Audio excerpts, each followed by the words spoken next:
It's day 4 of my Body Love Basics mini series, and today I'm going to continue talking about those steps to building self-love and confidence.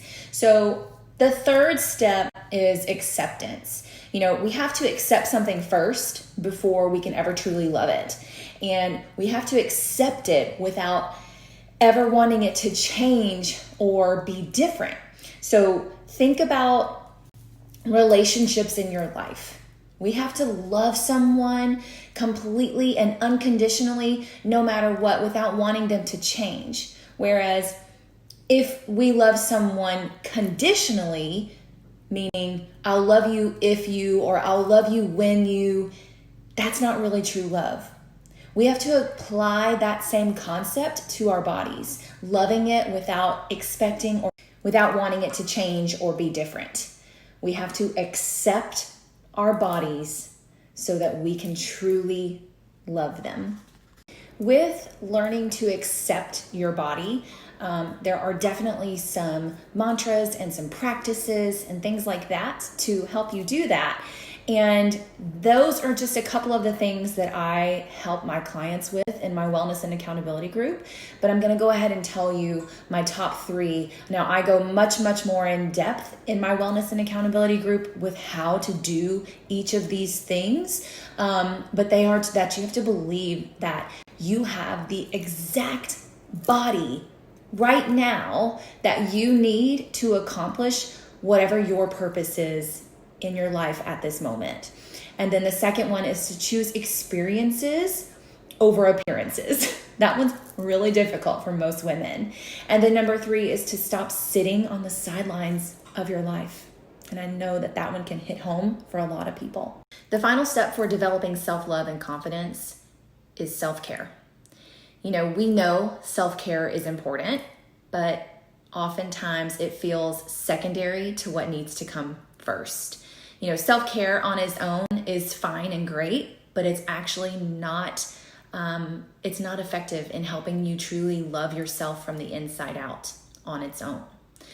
But when it's built on a foundation of worth and gratitude and acceptance, it can be so effective, and it can actually push you forward into truly helping you learn that deep self-love. The reason why self-care is such a confusing message is because it's very diluted and it has become warped.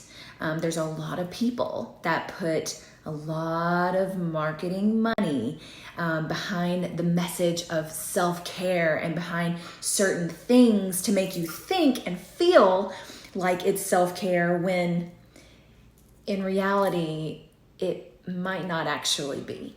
Challenge the idea of what self-care looks like for you, or what you imagine self-care looking like for you. Bubble baths, pedicures, massages.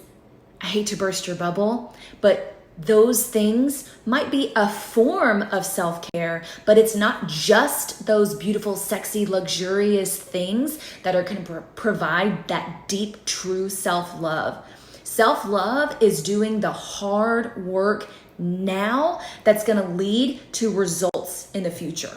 That might mean talking to a therapist about those really dark, uncomfortable, scary things that are going to push you towards finding more peace and self-love. That might mean finding an amazing wellness routine, a fitness program that's going to make you stronger. Self-care looks different for everyone, and you have to challenge what that means to you.